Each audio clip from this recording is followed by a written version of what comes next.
అండి welcome back to my channel. ఈ frock వచ్చేసి 1 ఇయర్ బేబీ కోసం అండి. నేను 80 సెంటీమీటర్స్ క్లాత్ యూస్ చేసి తర్వాత దాన్ని హాఫ్ చేసేసుకొని 2 ఇంచెస్ ఇలా నేను స్కేల్ పెట్టుకొని మొత్తం ఇలా మార్క్ చేసుకున్నాను. మీకు నాకు షార్ట్ వీడియోలో చూస్తే ఇంకా నీట్గా అర్థమవుతుందండి.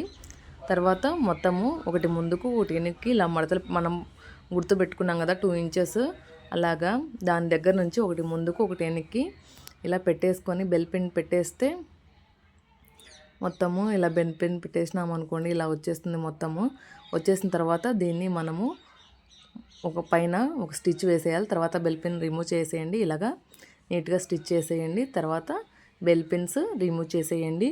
రిమూవ్ చేసిన తర్వాత 2 సైడ్స్ 2 పార్ట్స్ ఇలాగ వచ్చాయి, front part and back part. తర్వాత నేను నెక్కు వచ్చేసి గ్రీన్ యూజ్ చేస్తున్నానండి. గ్రీన్ కలర్ క్లాత్ని క్యాన్వాస్ మీద పెట్టి నెక్ లైన్కి యూజ్ చేస్తున్నాను. అంటే ఆపోజిట్ కలరు కదా, పింక్కి గ్రీన్ అనేది కొంచెం బాగా కనిపిస్తుందని అలాగ చేస్తున్నాను. తర్వాత దీనిపైన పెట్టేసుకొని దీన్ని కూడా బెల్ పిన్స్ పెట్టేసుకోండి మొత్తము జరగకుండా ఉండేందుకు నెక్ లైన్ మీద. తర్వాత బెల్ పిన్స్ రిమూవ్ చేసి ఇలాగ కుట్టేసుకోండి నీట్గా. తర్వాత మొత్తం ఇలా కట్ చేసుకోండి. క్లాత్ను మొత్తము కట్ చేసుకున్న తర్వాత కతుకులు పెట్టుకొని తిప్పించి కుట్టుకోండి. తిప్పించి ఇలా నీట్గా కుట్టుకోండి. పైన ఇలాగ కుట్టు నీట్గా ఇలాగ వేసేసుకోండి. ఇలా వేసేసుకున్న తర్వాత నేను జిగ్జాగ్ లైన్ వేసానండి. దాని మీద ప్లెయిన్గా ఉంటే ప్లెయిన్గా ఎందుకని నేను ఇలాగ వేసాను. మీకు ఇష్టం అనుకుంటే వేసుకోండి, లేకపోతే స్కిప్ చేసేయండి, అది మీ ఇష్టము.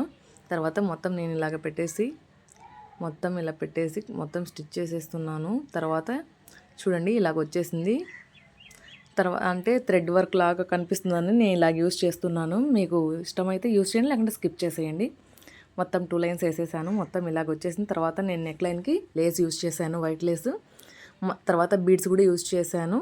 వీడియో నచ్చితే లైక్ చేయండి, షేర్ చేయండి, కామెంట్ చేయండి. ఫైనల్గా ఫ్రాక్ వచ్చేసి ఇలా వచ్చింది. ఫ్రాక్ ఎలా అనిపించిందో కామెంట్ చేయండి.